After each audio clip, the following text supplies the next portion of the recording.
तो दोस्तों आज जो है हम लोग आज से जो है रॉयल पब्लिकेशन के ऑब्जेक्टिव प्रश्न को करने वाले हैं। इसमें तकरीबन जो है आपका 5000 प्लस एमसीक्यू दिया गया है ना? कितना दिया गया है? 5000 प्लस एमसीक्यू दिया गया है, जो कि आप आने वाले इसरो के एग्जाम को लेकर काफ़ी इम्पोर्टेंट साबित होने वाला है। और इसे पार्ट बाय पार्ट में डिस्कस करेंगे या पहला पार्ट होने वाला है ना? और जैसे कि आप देख सकते हैं माप और मापी यंत्र, कैलिपर, रूल्स पर ट्राई स्क्वायर के बारे में इसमें आज जानेंगे इसके बारे में और इसका ऑब्जेक्टिव जो है करेंगे। और इसी प्रकार से जो है सारे चैप्टर वाइज जो है क्लियर करेंगे, है ना?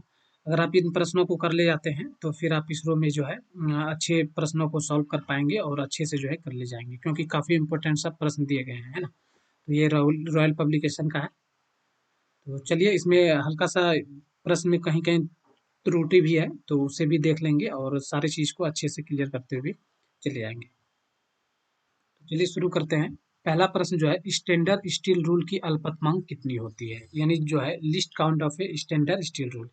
स्टैंडर्ड स्टील रूल का जो लिस्ट काउंट होता है वो कितना होता है? 1/2 होता है, या फिर इसे कह सकते हैं कि 0 पॉइंट जो है कितना 5 mm। ठीक है, या अगर में पूछे 0.5 और इंच में पूछे तो कितना होता है? 1/64 इंच होता है। ठीक है, इसे भी याद रखेंगे।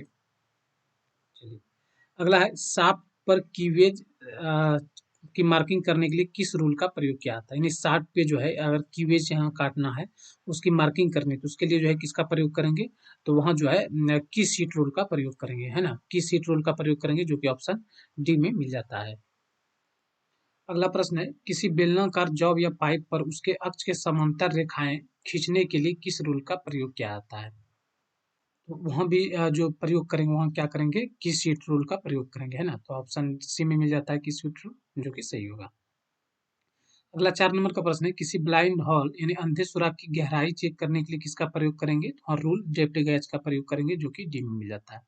अगला है श्रिंक रूल का प्रयोग क्या आता है? यानी श्रिंक रूल का प्रयोग किसके लिए किया आता है? तो जैसे पता होगा कि श्रिंक रूल का जो प्रयोग करता है वह पैटर्न मेकर के द्वारा किया जाता है ना? तो पैटर्न मेकर जो है सही हो जाएगा। अगला है ढलुए लोहे में श्रिंकेज होता है, यानी ढलुए लोहे में श्रिंकेज होता है कितना होता है? वह जो है 1/100 mm होता है। ठीक है, तो ख इसका जो है सही आंसर हो जाएगा 1/100। अगला स्टील के लिए श्रिंकेज का अलाउंस कितना रखा जाता है? यानी स्टील में जो है श्रिंकेज अलाउंस रखा जाता है, वह कितना रखा जाता है? तो 7 नंबर का जो सही आंसर हो जाएगा वह हो जाएगा ख हो जाएगा, यानी 2.1 जो है पर 100 mm पे रखते हैं। कितना रखते हैं? 2.1 पर जो है 100 mm पे रखा जाता है। ठीक है, तो ख जो है इसका सही आंसर हो जाएगा। अगला एल्युमिनियम के लिए श्रिंकेज अलाउंस कितना रखा है? तो अब यहाँ स्टील के लिए पूछा गया था तो 2.1 पर 100 mm में, अब यहाँ पूछा गया एल्युमिनियम के लिए। तो एल्युमिनियम के लिए जो श्रिंकेज अलाउंस रखा जाता है वो कितना रखा जाता है? तो यहाँ ग में इसका आंसर मिल जाता है 1.6 जो है पर mm में रखा जाता है ना? तो इसका जो है ग जो है सही आंसर होगा। अगला है अभियंत्रिक गुनिया का साइज लिया जाता है, यानी जो है ट्राई स्क्वायर, यानी गुनिया मतलब क्या हो गया आपका? Try square. ठीक है, तो यहाँ पूछा गया है कि ट्राई स्क्वायर का जो साइज लिया जाता है वह कैसे लिया जाता है? उसका साइज जो है स्टॉक के अंदरूनी सिरे से ब्लेड के अंतिम सिरे तक लिया जाता है ना? तो इसका ग जो है सही आंसर हो जाएगा। अगला है ट्राई स्क्वायर के स्टॉक के अंदरूनी सिरे पर एक अंदर कट लगा होता है, तो इसका उद्देश्य क्या होता है? तो बर और कोनों को स्थान देने के लिए होता है, जो कि ग सही हो जाएगा इसका C number. Spring joint caliper की दोनों टांगे का को जोड़ा जाता है, यानी जो स्प्रिंग ज्वाइंट का जो कैलिपर होता है उसकी दोनों टांगे को जोड़ा जाता है, तो किसके द्वारा जोड़ा जाता है? तो वह जो है रिवेट के द्वारा जोड़ा जाता है ना? तो 11 का आंसर जो है वो हो जाएगा 4 हो जाएगा। सॉरी, स्प्रिंग स्प्रिंग के द्वारा, स्प्रिंग और पिवट के द्वारा जोड़ा जाता है ना? तो स्प्रिंग ज्वाइंट कैलिपर के दोनों टांग को स्प्रिंग और पिवट के द्वारा जोड़ा जाता है। ठीक है, अगला है इंजीनियर्स स्क्वायर का कौन सा भाग रेफरेंस सरफेस की तरह कार्य करता है? ठीक है, तो आपको बताना है कि इंजीनियर्स स्क्वायर का कौन सा भाग जो रेफरेंस सत्ता के रूप में काम करता है? तो ब्लेड और स्टॉक दोनों हो जाएगा। ठीक है, तो ख जो है इसका सही आंसर हो जाएगा।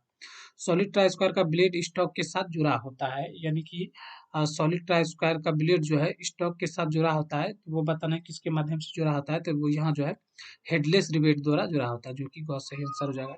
साधारण कैलिपर का साइज लिया जाता है, यानी साधारण कैलिपर का जो साइज लेते हैं वो कैसे लेते हैं? तो रिवेट से सेंटर की वर्किंग पॉइंट तक लेते हैं। ठीक है, ये सही हो जाएगा। अगला है 1000 माइक्रोन किसके बराबर होगा? ठीक है, 1000 माइक्रोन तो वहाँ किसके बराबर हो जाएगा? 10 माइक्रोन के बराबर हो जाएगा। अगला है ट्राई स्क्वायर का ब्लेड जो बना होता है किसका बना होता है, तो वह हाई कार्बन स्टील का बना होता है।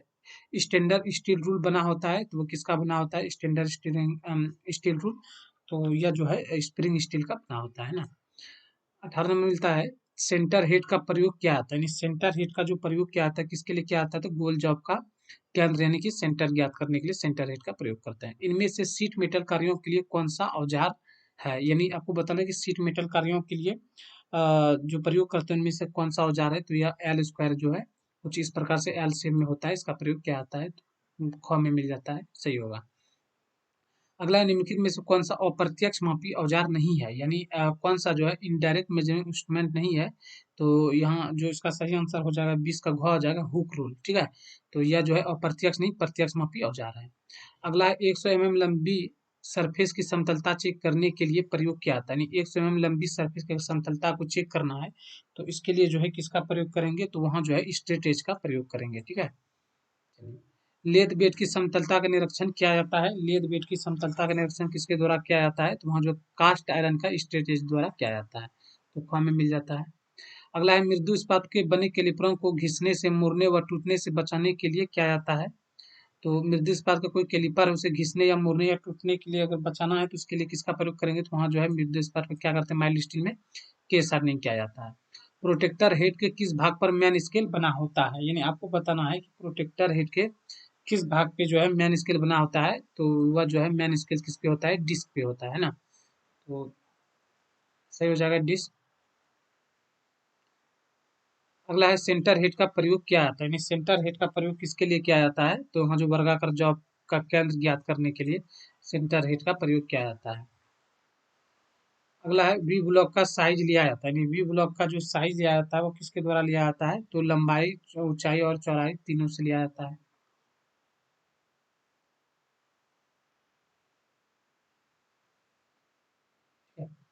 अगला 27 नंबर का है एंगल प्लेट का साइज लिया आता है, नहीं एंगल प्लेट का जो साइज लिया आता है वो किसके माध्यम से लिया आता है, तो हाँ जो नंबरों के द्वारा एंगल प्लेट की साइज को लेते हैं ना।